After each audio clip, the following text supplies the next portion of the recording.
Sir थोड़ा सा अपना परिचय बताइए तो। परिचय। मैं हरिशंकर सेलोके, सदस्य पूर्व bar council of Uttar Pradesh.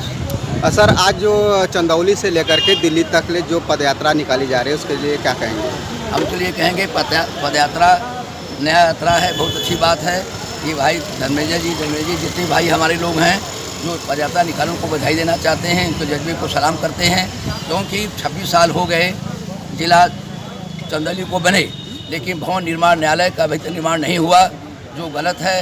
प्रदेश में अन्य जिले जहाँ खुले वहाँ पर भी सुविधा हो गई, सब कुछ हो गया, जबकि हमारे चंदौली में केंद्रीय मंत्री भी हैं, विधायक भी हैं। ये लोग कोई पूछे हैं, उनको करना चाहिए, अपने फर्ज अदा नहीं कर रहे हैं। तो ये भाई लोग हमारे निकले हैं यात्रा के लिए दिल्ली तक बताने के लिए कि चंदौली जिला का निर्माण हो, न्यायालय निर्माण हो, विकास हो। हम विकास चाहते हैं, राजनीतिक मंच नहीं है। अब यह अधिवक्ताओं के अलावा ये जनता ने लड़ाई लड़ लिया, जनता के भी लिए जन आंदोलन हो गया है। आज निकल होना कुछ को रोक नहीं पाएगा और चंदौली का विकास होना चाहिए विलम्ब, नहीं तो ये दोषी जो जनप्रतिनिधि लोग हैं चंदौली के, ये उनके ऊपर जाता है, ये उनका नकारापन होगा।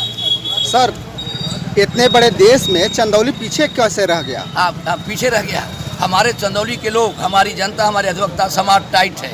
ये चंदौली के लोग जो बड़का नेता बनते हैं, जो देश के मंत्री हैं, केंद्रीय मंत्री हैं, जो विधायक हमारे हैं, ये पीछे भाग रहे हैं, वोट डाल के भाग रहे हैं। ये उनकी गलती है। हमारे अधिवक्ता समाज की जनता, चंदौली जनता कोई कमी नहीं है। ऐसे कैसे कह सकते हैं? हम ऐसे कह सकते हैं कि क्यों नहीं कार्रवाई करते, क्यों नहीं सुनते।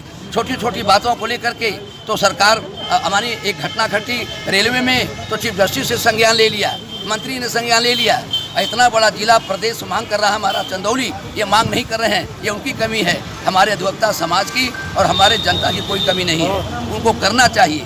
अगर ये शौचालय व्यवहार करते हैं उनकी गलती है, आगे अगला चुनाव में उनके लिए परेशानी पड़ जाएगी, यह विरोध भारी पड़ जाएगा।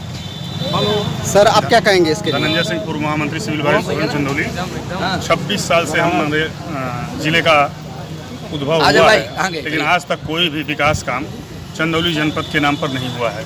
जबकि वहाँ से महेंद्रनाथ पांडे केंद्रीय भारी उद्योग मंत्री हैं, अनिल राजभर कैबिनेट मंत्री उत्तर प्रदेश में हैं, MP और राजनाथ सिंह जी रक्षा मंत्री हैं। लेकिन उसके बावजूद भी हमारा जिला इतना पिछड़ा है, उतना पिछड़ा तो कोई जिला हमारे पूरे उत्तर प्रदेश में नहीं है। अब क्या चाहते हैं? हम चाहते हैं कि हमारे जिले का विकास हो, न्यायालय भवन का निर्माण हो, मुख्यालय का निर्माण हो, जेल बने, स्टेडियम बने, विद्यालय बने, ये सब बने, यही चाहते हैं। और क्या चाहते हैं? इसीलिए हम लोग पदयात्रा पे निकले हैं। पदयात्रा निकाल रहे हैं जी। मैं युगल एडवोकेट चंदौली। हाँ, तो पदयात्रा जो निकाल रहे हैं चंदौली से दिल्ली तक जी, इसका उद्देश्य मेन क्या है? न्यायालय का बनना। अगर न्यायालय बन गया तो क्या उसकी बात क्या रह जाएगा? हम लोग लौट जाएंगे। न्यायालय जब बनना शुरू हो जाएगा हम लोग लौट जाएंगे। धन्यवाद। बताइए। मेरा नाम जन्मेजय सिंह एडवोकेट है। मैं ये जो संघर्ष समिति जो पैदल जा रही है उसका मैं अध्यक्ष हूँ।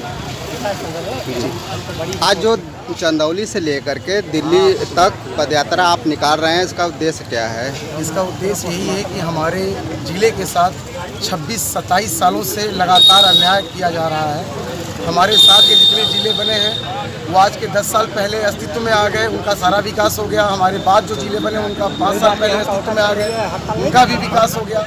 लेकिन पूरे भारतवर्ष का एकमात्र ये अभागा जनपद चंदौली है जहाँ आज भी किसी भी अधिकारी के पास कोई आवास नहीं है। ये भारत का पहला अभागा जनपद चंदौली है जहाँ की ऑफिसें दूसरे जिलों से संचालित होती हैं। ये भारत का पहला अभागा जनपद है जहाँ मुख्यालय पर नगर पंचायत है और उसकी तहसील नगर पालिका है। आज ये भारत के लिए मैं बता दूं कि भारत का वास्तव में एक अभागा जनपद है चंदौली, कि यहाँ के जनप्रतिनिधि और यहाँ के अधिकारी इस जिले को एकदम से ख़त्म कर चुके हैं और कहीं भी कोई भी फरियाद सुनने के लिए कोई तैयार नहीं है।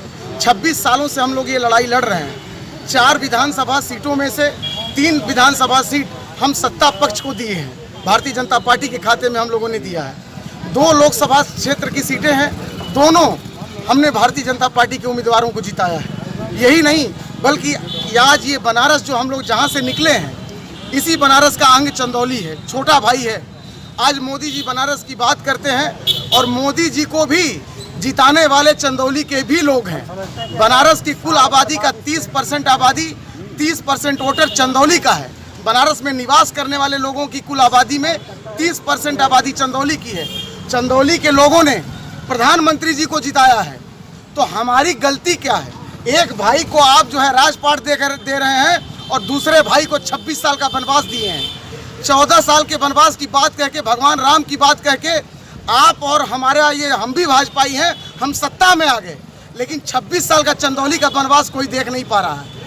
इसलिए आज ये पदयात्रा हमारी चंदौली से दिल्ली के लिए निकली है और ये लोग इतने निकम्मे हैं यहाँ के अधिकारी कि इन लोगों ने माननीय चीफ जस्टिस ऑफ इंडिया, जो उस समय chief justice of high court थे, उनके कोर्ट में भी फर्जी एफिडेविट दी। तो 340 का मुकदमा भी इनके ऊपर होना चाहिए। लेकिन जब ये उनके कोर्ट में जाकर के देश की सबसे बड़ी अदालत के सबसे बड़े जज के यहाँ जब झूठ बोल सकते हैं, तो हमारे साथ ये लोग कैसा बर्ताव करते होंगे, ये कहना हम लोग चाहते हैं। इसलिए अपनी आवाज़ को लेके, हमारी आवाज़ चूँकि दिल्ली और लखनऊ नहीं पहुँच पा रही है, तो अपनी आवाज़ को लेके हम निकल रहे हैं दिल्ली और लखनऊ। और अगर हमारी मांगें पूरी नहीं की गई तो अब हमारे पास खोने को कुछ भी बचा नहीं है। वही सुप्रीम कोर्ट पर जा कर के हम लोग निर्वस्त्र होकर बैठेंगे और माननीय अपने सीजीआई साहब से निवेदन करेंगे कि इस मामले का संज्ञान लें, क्योंकि ये आदेश उनका है। उनके आदेश को ठोकरों में रखते हैं चंदौली के अधिकारी। जी धन्यवाद। कहाँ गए तुम लोग? इधर अरे और लोग भी है ना, और लोग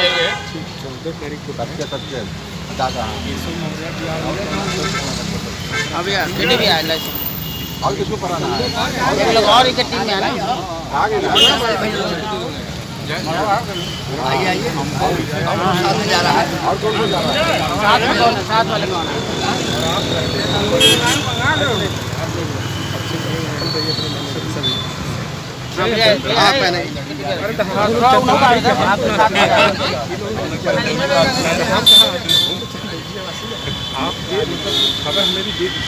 रुके नहीं अब